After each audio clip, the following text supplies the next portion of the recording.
buenos días. Agradecemos a los medios de comunicación por su participación en esta conferencia. Queremos informar de manera oficial que el Gobierno Nacional,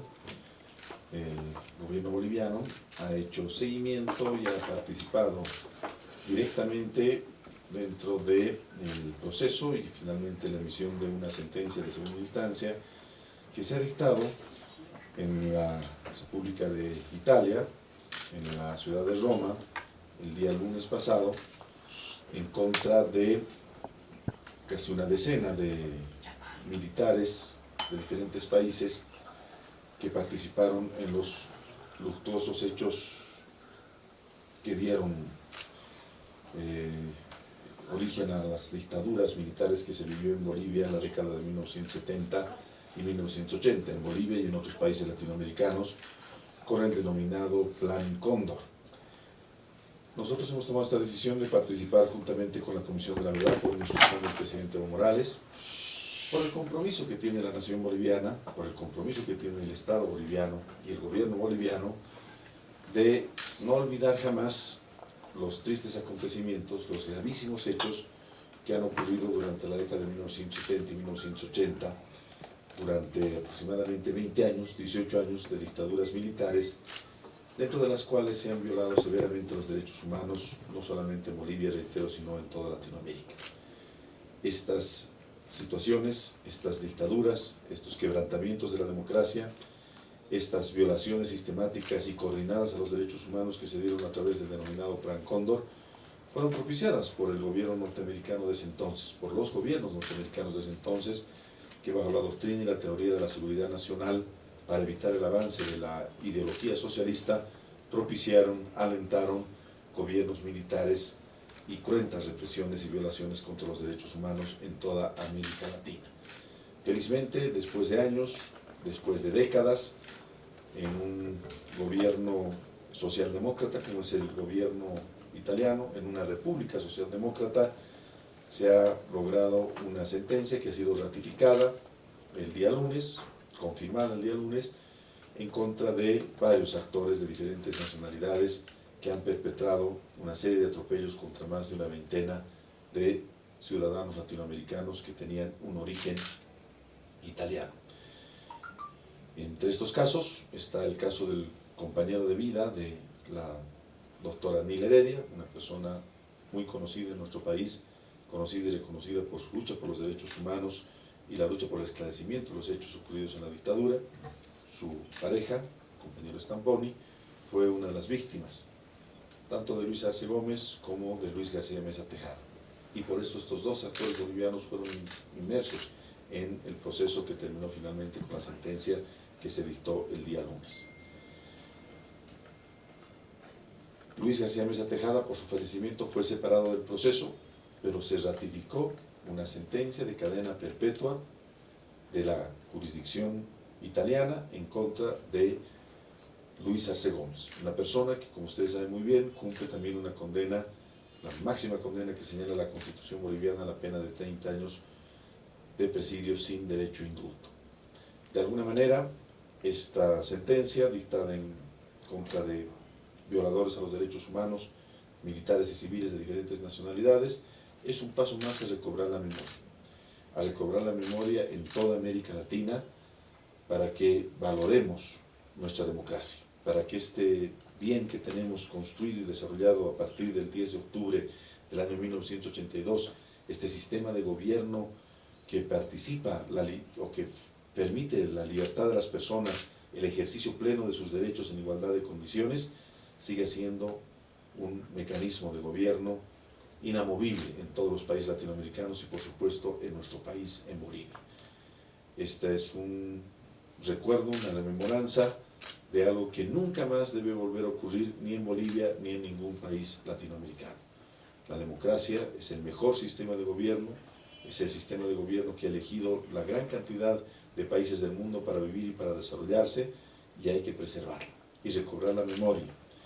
Llevar adelante este tipo de procesos como lo han hecho nuestros compañeros de Italia nos sirve para no olvidar el pasado y no perder la conciencia de nuestro destino, en sentido de procurar siempre el ejercicio pleno de los derechos, la vigencia plena de la democracia. Es eso lo que queríamos nosotros informar. Y ahora, con el permiso de ustedes, le voy a ceder la palabra al viceministro Diego Jiménez, quien estuvo en mi representación. Ustedes saben, por diferentes temas de agenda, a veces nos es difícil a nosotros viajar, pero estuvo en representación del Ministerio de Justicia y Transparencia Institucional y del gobierno boliviano, conjuntamente con la presidenta de la Comisión de la Verdad y miembro, además, participante activa en este proceso, la doctora Nila Heredia, el doctor Diego Jiménez. Muchas gracias, ministro. Muy buenos días a todos, amigos de la prensa. En esa línea de explicación, el pasado lunes, la audiencia se llevó adelante en la Corte de Apelaciones de Roma. Inició a las 9:30 de la mañana en hora italiana,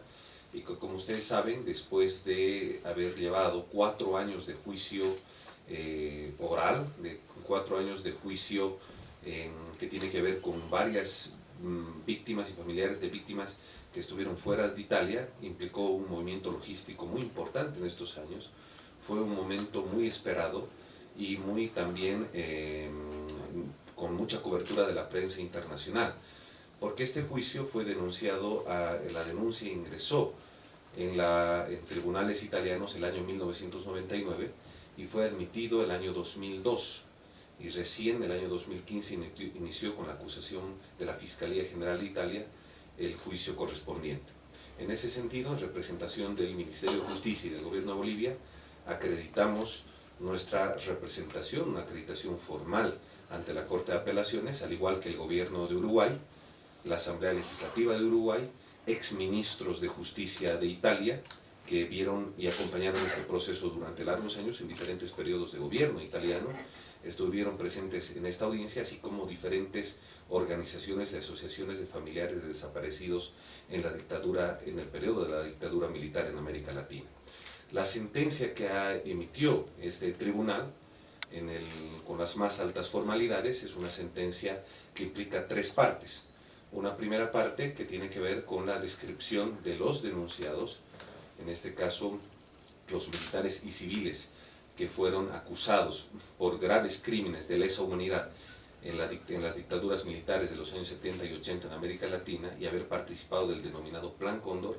Una segunda parte que tiene que ver con la descripción de la participación de cada uno de ellos vinculados a las pruebas. Es importante que se comprenda que todos estos años de investigación que llevó adelante la Fiscalía de Italia, no solo se recabaron testimonios de familiares, de víctimas, de testigos, sino también las declaraciones de los propios acusados, muchos de ellos, como el mismo Luis Arce Gómez, que participó en algún momento en alguna videoconferencia como para prestar su declaración. También se recabaron enormes pruebas documentales de los archivos de la memoria de diferentes partes del mundo, donde se puede evidenciar cómo de macabro fue el Plan Cóndor. Un país como el país de Argentina, en la dictadura de Videla, o la dictadura de Banzer en Bolivia, la dictadura de Pinochet en Chile, tenían mecanismos de articulación para poder identificar por sus mecanismos de inteligencia a quien consideraban ellos una persona peligrosa para el régimen, y lo podían pedir que se capture o capturarlo en su país y entregarlo rápidamente para que nadie pueda reclamar a la dictadura vecina. La dictadura vecina hacía el trabajo de tortura, el trabajo de recolección de información, sometiéndolas a los vejámenes más terribles que se pueden describir en un proceso como este, que quedan para la memoria, para la historia, y finalmente ese segundo país lo entregaba al tercer país, donde desaparecía finalmente la víctima. Es el caso, como decía nuestro ministro, de Luis Stamponi, que el compañero de la doctora Nila Heredia, denunciante en este proceso de descendencia italiana él, que fue detenido un día de abril de 1976, y que él, se sabe por el seguimiento que hicieron los familiares, que fue entregado a militares argentinos en La Quiaca ese mismo año, desde el momento en que no se supo nunca más nada. Fue desaparecido todos estos años, y por lo tanto pruebas y evidencias como esta, plenamente en la sentencia se vincula la existencia del Plan Cóndor. Ese es un gran aporte histórico de la sentencia. Y la tercera parte, las sanciones. Todos estos militares y civiles acusados fueron sancionados a la pena de cadena perpetua, que es la máxima pena en el sistema penal, en el sistema punitivo italiano. el delito por el cual se les finalmente sancionó es el homicidio voluntario múltiple pluriagravado, el más grave en ese sistema penal, y por lo tanto implica que muchos de los ahora sancionados van a tener que responder ante la justicia italiana. Seguramente van a comenzar procesos, peticiones de extradición, muchos de ellos presos, como el caso de Luis García Meza. Como ustedes saben, él está cumpliendo una sentencia en el penal de Chonchocoro, igual por crímenes en la dictadura y con la máxima pena en el sistema de justicia penal boliviano, así como otros militares uruguayos y otros militares peruanos y argentinos. Entre los más relevantes están Jorge Trócoli, que un ex capitán de navío de las fuerzas uruguayas en el periodo de la dictadura, un militar muy temido, así como en Bolivia Luis García Meza, o Francisco Morales Bermúdez, ex dictador peruano. Algunos de ellos, por supuesto, están prófugos en sus propios sistemas de justicia, pero la justicia italiana ahora activará los mecanismos para que ellos puedan responder por los crímenes cometidos contra súbditos italianos en el periodo de la dictadura. También la sentencia ha determinado que exista reparación para los denunciantes que han mantenido todo el proceso a lo largo de estos años, y los abogados, que muchos de ellos han tenido que encarar verdaderas travesías para poder obtener y recabar pruebas documentales, sobre todo acompañando a la Fiscalía italiana. En ese sentido, también la sentencia, aparte de la sanción punitiva, ha determinado que se repare montos económicos diferenciados de unos a otros para víctimas, para los denunciantes y para abogados que cursan arriba de 1 millón de euros aproximadamente. Es una sentencia impecable, la han calificado así varios juristas que en estos días han analizado esa sentencia, y seguramente en todos los países que ha involucrado el Plan Cóndor va a haber un proceso de socialización de la misma, por lo que también implica como una prueba histórica de los acontecimientos, de los graves hechos que ocurrieron a lo largo de nuestra historia en los periodos más nefastos de la dictadura militar. Viceministro, ¿cómo va a ser el procedimiento que se va a aplicar en Bolivia, tomando en cuenta que Luis Arce Gómez tiene una pena de 30 años y no ha cumplido, entendemos, ni 10 o 11 años de cárcel? Bueno, García Meza ya no existe, ¿no? García Meza ha sido separado del proceso por su fallecimiento, eso expresamente lo ha establecido la sentencia, y en el caso de Luis Arce Gómez, ustedes saben que primero tiene que cumplirse la condena en el país que ha previsto un proceso penal, es decir, en Bolivia, y después se aplicaría la otra condena. Es quizá poco probable que eso llegue a ocurrir, pero de todos modos tiene un peso moral importantísimo, que más allá de la sentencia que la Corte Suprema de Justicia de Bolivia en un juicio histórico le diera de 30 años de presidio sin derecho a indulto, un tribunal internacional lo haya condenado a cadena perpetua. ¿No más? El tema de la reparación de daños, ¿ese monto es para cada víctima? No, ese es el monto que se ha establecido como costas del proceso, y aquí hay que rescatar el trabajo de abogados italianos que llegaron aquí a Bolivia, se reunieron con el presidente Evo Morales hace algunos años, un par de años, y que han trabajado además de una manera muy heroica, como trabajaron también otro grupo de abogados, recordemos los abogados de la Clínica Legal de Estados Unidos, que trabajaron en otro proceso que se llevó adelante para resarcimiento civil a las víctimas de Octubre Negro. Recordarán ustedes, 10 familiares llevaron adelante un proceso que lamentablemente fue revocado por la justicia norteamericana, un tribunal de apelación, o el fallo de un juez que revocó una determinación de un jurado. Este tipo de casos a veces se mueven y se promueven por abogados altruistas, por abogados que tienen una gran conciencia y llevan adelante este tipo de procesos, lo cual merece todo nuestro reconocimiento, y obviamente hay un costo para ellos, obviamente para el resarcimiento de sus gastos, ¿no? ¿Quién tendría que pagar esto? ¿Nos puede precisar? Las personas que han sido procesadas, es parte de su responsabilidad, ¿no? Ministro, señor presidente, en el caso del Tribunal Constitucional que ha fallado y ya no es obligatorio que renuncien las autoridades para las elecciones, ¿cómo están viendo esto? Bueno, es una acción de inconstitucionalidad que la presentaran 2 diputados de oposición, la diputada Norma Alicia Pierola, el diputado Gallardo, y estos diputados han utilizado un argumento que es totalmente válido, la aplicación preferente al artículo 23 de la Convención Americana de Derechos Humanos, sobre las restricciones que pueden haber en materia electoral para ser candidatos. Y el Tribunal Constitucional, en una sentencia que le hemos conocido anoche, muy sabia, en una sentencia muy profunda, en consonancia con lo que ya ocurrió en la sentencia 084, en aplicación del artículo 256 de la Constitución boliviana, ha establecido la aplicación preferente del artículo 23 de la Convención Americana de Derechos Humanos, el denominado Pacto de San José, y por lo tanto ha eliminado la restricción para que las autoridades electas tengan que renunciar 3 meses antes para postularse a un cargo público. ¿Esto qué quiere decir? Que diputados, senadores, gobernadores, asambleístas departamentales, alcaldes municipales, concejales, todas aquellas autoridades que han sido elegidas por el voto popular y que quieran participar en las elecciones del 20 de octubre del año en curso, no necesitan renunciar 3 meses antes, es decir, no necesitan renunciar el 20 de julio para participar en estas elecciones, pueden inscribirse y pueden participar manteniendo sus cargos electivos. Y de igual manera, en el futuro se va a llevar adelante esta previsión, que es una previsión sana, que evita discriminaciones y mejora la calidad de la democracia, reitero, en aplicación del artículo 23 de la Convención Americana de Derechos Humanos. No así para las personas que son designadas o que son nombrados en cargos de libre nombramiento. Un ministro, un viceministro que desea candidatear para participar en las elecciones, por ejemplo, del 20 de octubre de este año, deberá renunciar, como dice la Constitución, el artículo 238, deberá renunciar 3 meses antes, es decir, el 20 de julio. Es una apertura para las autoridades electas, en su condición de autoridades electas, y es un mecanismo que, en estricta observancia del Pacto Interamericano de Derechos Humanos, hace prevalecer el mejoramiento y el respeto a la democracia plena. Esta fue, reitero, para que no haya ninguna confusión, fue un pedido muy sesudo que presentaron diputados de oposición, el diputado Gallardo y la diputada Norma Pierola, y un trámite que siguió su curso en el Tribunal Constitucional de acuerdo a norma. Ministro, en el caso del clan Candia Cartero de Beni, ¿cómo están viendo ustedes el tema de que supuestamente 2 vocales habrían favorecido a 2 investigados en este caso? ¿Ustedes están siendo parte en ese proceso contra esos? No, el proceso lo está llevando directamente el Ministerio de Gobierno, pero nosotros estamos coadyuvando y vamos a coadyuvar en todo lo que sea necesario.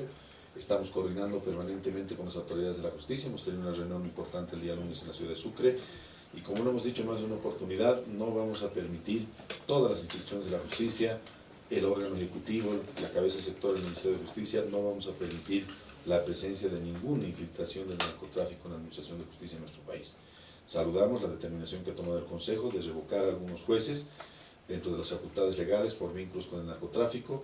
Saludamos el accionar del Ministerio Público, que tiene una acción definitiva, una acción decidida en luchar contra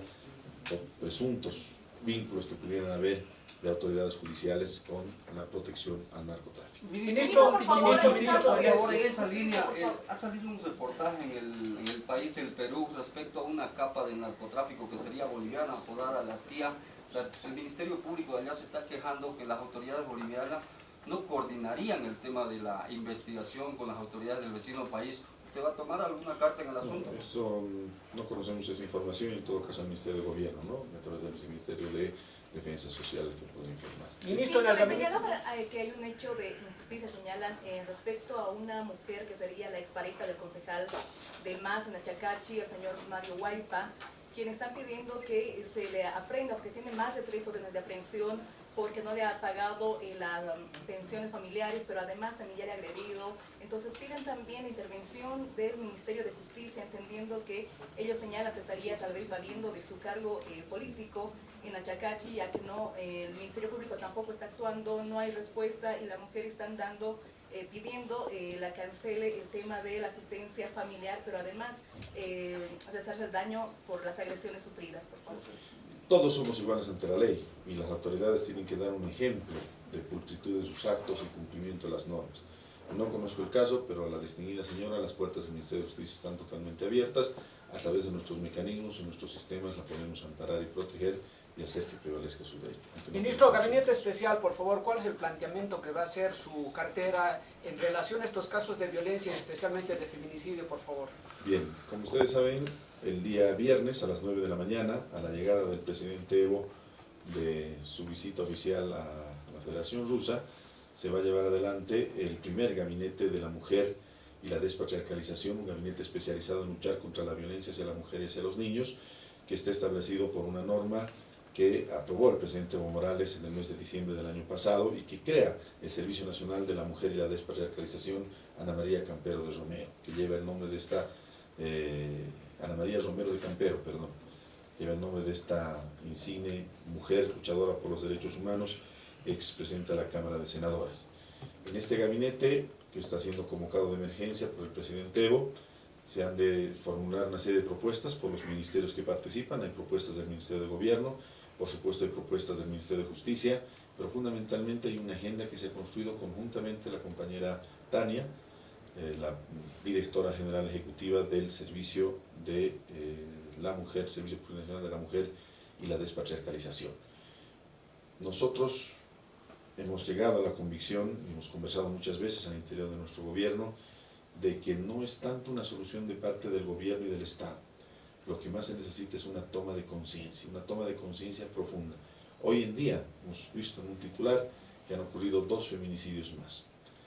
Es realmente triste, realmente lacera, lastima el alma el darse cuenta de que, pese a que todo lo que ha hecho el Estado, ustedes saben, hemos tipificado el delito de feminicidio que antes no existía. Antes los crímenes contra las mujeres eran tipificados como homicidio por evolución violenta, tenían una pena máxima de 8 años. Antes no existía una fuerza especial de lucha contra la violencia hacia la mujer, como ahora existe, comparable con la fuerza especial de lucha contra el crimen o la fuerza especial de lucha contra el narcotráfico. Antes no había una ley 348, no había una ley 1173 como ahora existe. Pese a todos estos instrumentos, la violencia sigue y la muerte sigue. Y es algo que nos tiene que llevar a una profunda reflexión. Y tenemos que poner un alto y no permitir más como sociedad. El presidente Evo va a plantear una serie de medidas desde el gobierno, pero también desde la sociedad. Debemos movilizarnos todos, la sociedad en su conjunto, las instituciones y la gente común, el ciudadano común. Todos debemos hacer una promesa y tomar una serie de acciones para evitar que este índice alarmante de feminicidios siga creciendo en el país. ¿Declaratoria de emergencia a nivel nacional, ministro? Hay varias medidas, muchas medidas que son legales, pero otras medidas que son de movilización. ¿No es cierto? Deberíamos todos los ciudadanos movilizarnos, más allá de la institucionalidad del Estado. Cada uno de nosotros, en nuestra casa, en nuestro edificio, deberíamos ver y analizar, hablar, ver qué vecina, qué mujer cercana a nosotros está en riesgo de violencia y tomar las previsiones. Detrás de cada mujer muerta hay una familia, hay hijos, hay una tragedia. Y esa no es una tragedia de una persona, es una tragedia del Estado. Y les reitero, no es solamente una responsabilidad del gobierno. Nuestro gobierno ha generado las mejores condiciones de igualdad, las mejores condiciones de protección desde el punto de vista legal. Pero no es solamente un tema legal, es un tema de movilización social, es un tema de conciencia. Es un tema de que finalmente los hombres y las mujeres nos asumamos como lo que somos, seres iguales, sin tener ningún derecho, mal podremos llamar derecho, sin tener ninguna prerrogativa o posibilidad para acabar con la vida de la mujer. La mujer, el ser más sagrado, el ser más maravilloso que existe, la fuente de la vida en el universo, debe ser protegida. Y bueno, el presidente ha convocado con un gran sentido humano como él tiene, como él fue el creador del Servicio de la Mujer y la Despatriarcalización, y ni bien llegue de Rusia, de llevar adelante aquí en la ciudad de La Paz, hemos de ayudar al presidente a llevar este primer gabinete. Ministerio de Justicia y Transparencia Institucional.